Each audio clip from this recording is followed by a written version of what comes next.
You know, it's really nice. Just this, sitting here. Mm-hmm. It is. The rain outside makes it even cozier. It does. It's like the world just fades away a little bit. All the noise, all the rush, it just gets washed out. Washed out. I like that. And all that's left is this. The warmth from the fireplace, the sound of your breathing. I was just thinking the same thing. It's funny how the simplest things can feel so full, so important. Maybe they're the only things that really are. Important, I mean. Yeah, I think you might be right about that. We spend so much time chasing, I don't know, big moments. But this quiet little moment right here feels bigger than all of them. Mm-hmm. It feels real. Do you remember that trip we took to the coast last fall? Of course! The one where we got completely lost trying to find that one specific cafe? The very one. My fault, by the way. My navigation skills are questionable. Questionable, the gentle word for it. But I remember the best part of that day wasn't finding the cafe. No? What was it? It was when we gave up and just sat on that old wooden bench overlooking the water. The wind was so strong and we just huddled together, sharing that ridiculous scarf you bought. Hey, that scarf was a masterpiece of knitting. It had seagulls on it. It had something on it. But in that moment, none of it mattered. Not being lost, not the wind, not the questionable seagulls.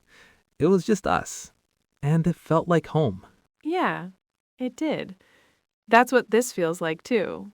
That same feeling, like I don't have to be anywhere else. Mm-hmm. Or anyone else. Exactly. There's so much pressure out there, to perform, to be on all the time, to have the right answers, to be witty, to be productive. Right. The world demands a certain version of you. It really does. But with you, it's like I can finally take off the armor. I can just be Mike. Messy, quiet, sometimes silly Mike. I happen to be quite fond of that mic. Yeah? Yeah. And I feel the same. I get to be just Lara. Not the one who has to have everything organized, not the one who worries about everything, just the one who likes seagull scarves and getting a little lost. That's my favorite Lara. It's a profound comfort to be seen, truly seen, without any expectation. Mm-hmm. It's like finding a place to rest that you didn't even know you were looking for. You know what's funny? Sometimes I'll be in the middle of a crazy day at work, meetings back to back, phone ringing, and I'll think of a conversation we had. Yeah? Yeah, nothing important. Maybe about the weird shape of a cloud we saw, or the way you laugh when you're trying not to. And for just a second, everything gets quiet again. It's like I carry this feeling with me. Oh, Mike. I do that too, all the time. It's my little anchor. When I start to feel overwhelmed, I just think of the way your eyes crinkle when you smile. They do not crinkle. Oh, they absolutely do. It's the best part. It's like a little map of every smile you've ever had, and it makes me feel safe. Safe. That's the word. I never really understood what it meant to feel emotionally safe with someone until you. I always thought it meant, I don't know, not fighting. Right. The absence of something bad. Exactly. But it's not that at all. It's the presence of something good. It's knowing that if I fall, you won't laugh. You'll just offer a hand. And if I say something stupid, you'll just smile that smile. And if I get us hopelessly lost on the coast, you'll share your scarf. Always. Even if it has seagulls. It's such a relief to just trust, to let go. I feel like I can rest my heart here. Rest your heart. That's beautiful, Lara. It's what you do for me. You make the world feel less sharp, less demanding. You make it feel like a place where it's okay to be soft. You do that for me too. You really do. I think we make a good team. A good us. The best us. Come here. Is it strange that after all this time, my favorite thing to do is still just this? Nothing fancy, just being quiet together. Not strange at all. It's my favorite too, because it's not about doing nothing. It's about being something together. I could get used to this. I should hope so. You've had plenty of practice. And I plan on getting a whole lot more. Good. The fire's getting low. That's okay. We can just sit here and watch the embers. They're pretty too. Yeah, they are. Everything feels pretty tonight. Thank you for this. For being my quiet place. Always, Lara. You're mine too. Do you remember the first time we sat in silence like this? It was on our third date. We went for that walk in the woods and we found that little clearing with the fallen log. We just sat there for ages, not saying a word. I remember being so nervous at first, thinking I had to fill the silence. But then I looked at you, and you just had this peaceful look on your face, and I realized, oh, this is okay. This is more than okay. I remember that. I was nervous too.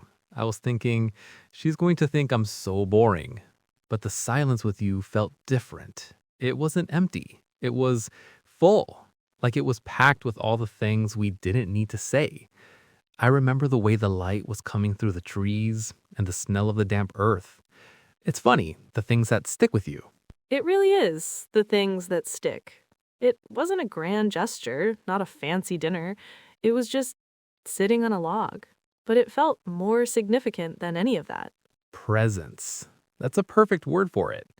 I felt so completely seen, even though we weren't even looking at each other. I could just feel you there, and it was a quiet hum, a steadying feeling. And I could feel you too, like we were two tuning forks that had just found the same frequency. Everything just resonated. Speaking of resonating, do you remember that awful concert we went to? The one with the experimental jazz band? Ah, groans, then laughs. How could I forget? The saxophone player sounded like a goose being put through a wood chipper. I was so worried you hated it. I'd been trying so hard to impress you with my cultured taste. Oh, I did hate it. It was objectively terrible.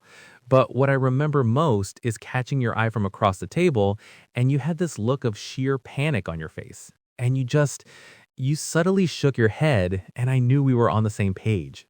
And you just snorted and then tried to cover it with a cough.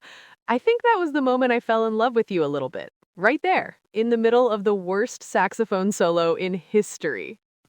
It's funny, isn't it? How the most defining moments of a relationship aren't the big flashy ones you see in movies. They're the little conspiracies, the shared glances, the silent agreements that yes, this saxophone player is committing crimes to music. Definitely a restraining order. But I see your point. It's like all these little shared experiences are threads and they've woven together into this tapestry, this life. I like that. A tapestry. That's a good word for it. And it's not just the funny moments either. It's the tough ones, too. The times when one of us was struggling and the other one just sat with them. Didn't try to fix it, just was there. I remember when I was so stressed about that big presentation at work. I was a mess. And you just made me a cup of tea and you sat with me while I went over my notes for the 100th time. You didn't say much, but you were just there. And it made all the difference. And you did the same for me when I was worried about my dad's health. You didn't offer platitudes. You just held my hand. And that was all I needed. It's the ministry of small things, isn't it? The little acts of kindness, the quiet support. That's the stuff that really matters. That's the scaffolding that holds everything else up. Exactly. It's the foundation. And because it's so strong, we can build all the fun stuff on top of it. All the laughter and the adventures. They're better because the foundation is solid. It's true. I was just thinking about that time we tried to make pasta from scratch. What a disaster that was. Disaster? It was a culinary masterpiece. We had flour in places I didn't know flour could go. I think the dog was white for a week. He was. But we laughed so hard, and the lumpy, misshapen pasta we ended up with tasted like the best meal I'd ever had. Because we made it together. It really did. It's because it wasn't about the pasta. It was about us just being silly, being a team.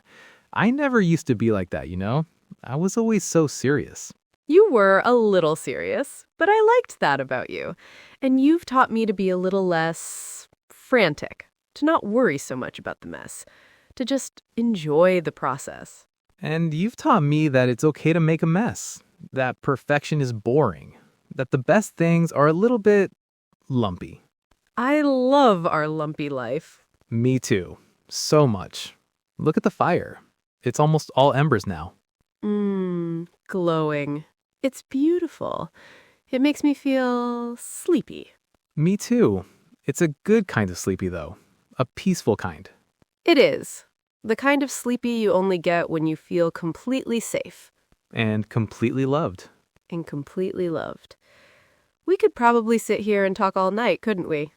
We could. And we have on more than one occasion.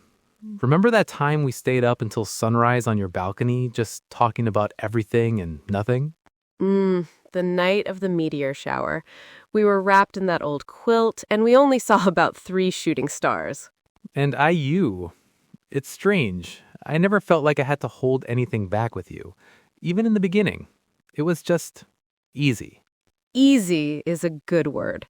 It's not a lazy easy, though. It's a comfortable easy. A right easy. Like a key finally fitting a lock it was made for. That's a lovely way to put it. You've always been good with words. You always know how to say what I'm feeling, but better.